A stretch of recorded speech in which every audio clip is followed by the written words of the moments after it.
वास्तव में पहली बार अपनी स्वतंत्रता का आनंद धीरे धीरे ले रहा है, जब भगवान राम का विशाल मंदिर अयोध्या की धरा पर खड़ा हो रहा है, और जब यही मथुरा में और काशी के कॉरिडोर बन रहे हैं, और वास्तव में जब नालंदा और तक्षशिला के जैसे विश्वविद्यालय और गुरुकुल बनेंगे इस भारत में, तब भारत की उन्नति होगी। उस भारत का नमन और गौरव पूरी दुनिया में होगा। बुरा नहीं मानना चाहिए लोगों को। अगर मैं चोर नहीं हूं, ध्यान दो, मैं चोर नहीं हूं और कोई चोर कहता है तो दुख कैसा, और मैं चोर हूं और कोई चोर कहता है तो दुख कैसा। ताली बजाओ। तो ये समझ नहीं रहे हो इसलिए नहीं बजा पा रहे हो ना। मैं चोर नहीं हूं और कोई कहता रहे चोर है चोर है, डोंट वरी, मस्त रहो। और मैं चोर हूं और कोई कहता है चोर हो तो दुख कैसा। ऐसे ही वर्तमान भारत में भारत माता की सेवा कर रहे उन नेताओं को मैं इस मंच से प्रणाम करता हूं, जो मां भारती के लिए और सनातन के लिए दिन रात काम कर रहे हैं। परंतु उनको संदेश दे रहा हूं कि आप जो लोग नहीं कर पा रहे हो, आप भी आओ। भारत रहेगा तब तुम रहोगे, भारत न रहेगा तो तुम्हारी राजनीति भी नहीं चलेगी। पाकिस्तान में चलाओ जाके राजनीति, हाँ बनाओ ना पार्टी 10-20 अपने जैसा बनावे, जाकर के वहां पर खदेड़ देंगे।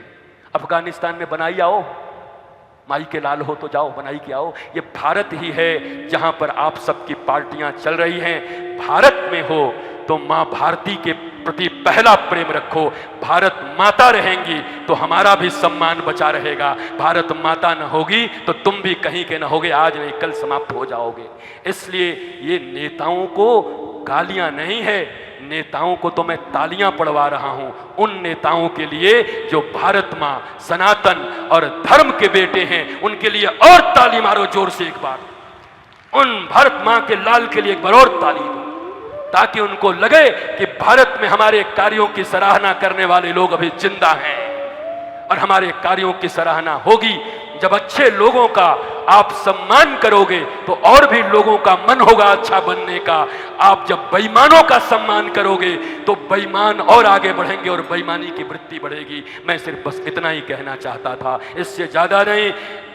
महाराज विवाह हो गया, प्रिय व्रत न आग्निध ना भी, अब ये बड़ा बड़ा वंश है, ये लेके लैपटॉप बैठे तो याद हो महाराज, इतना कहाँ से याद, भारतों याद करें यो सब याद करें, दोनों कैसे होगा बताओ। तो ये सब कुछ आप लोग कर लीजिए, कुछ हम कर लेते हैं। भाई भगवान के समय में भी दुर्वासा थे, भगवान के समय में भी वशिष्ठ थे, चैवन्य थे, कालव थे, सब ऋषि थे, हजारों, सबका एक ही काम था, क्या बताओ बोलो। चैवन्य का काम अलग, कण्व का काम अलग, सभी ऋषियों का काम अलग अलग था। तो आप समझ लो पांडे जी कि हमारा जन्म ही इसीलिए हुआ है। जब तक रहेंगे तब तक दोनों हाथ उठा करके सनातन धर्म की, भारत माता की, और ये जय तभी टिकेगा जब बलराम जी को याद करेंगे। दाऊ दयाल भगवान की, बलराम भगवान की, नंद के लाला की। यहाँ के पूज्य ऋषि श्री कल्याण देवाचार्य महाराज की। महाराज आनंद आ गया। ऐसी मस्ती हो दिव्याति दिव्य भाव से। प्रिय व्रत, प्रिय व्रत उसको कहते हैं जिसको अपना व्रत ही प्रिय हो। व्रत, व्रत, व्रत का मतलब होता है कोई चीज संकल्प, व्रत का अर्थ संकल्प होता है। संकल्प ही जिसको प्रिय हो उसको बोलते हैं प्रिय व्रत।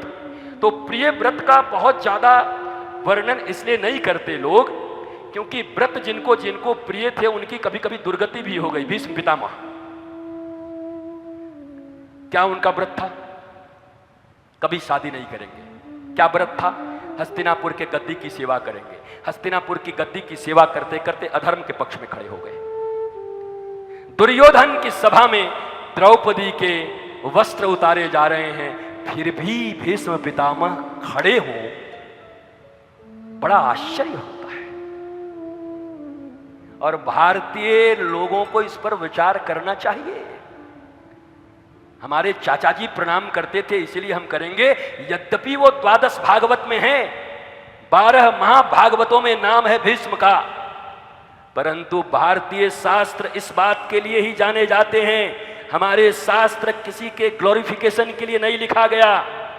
भगवान के विषय में अगर ये लिखा गया कि भगवान ने द्रौपदी को वस्त्र दिया, तो भगवान के लिए ये भी लिखा गया कि 8.5 वर्ष में चीर हरण किया। हम ग्लोरीफाई नहीं करते।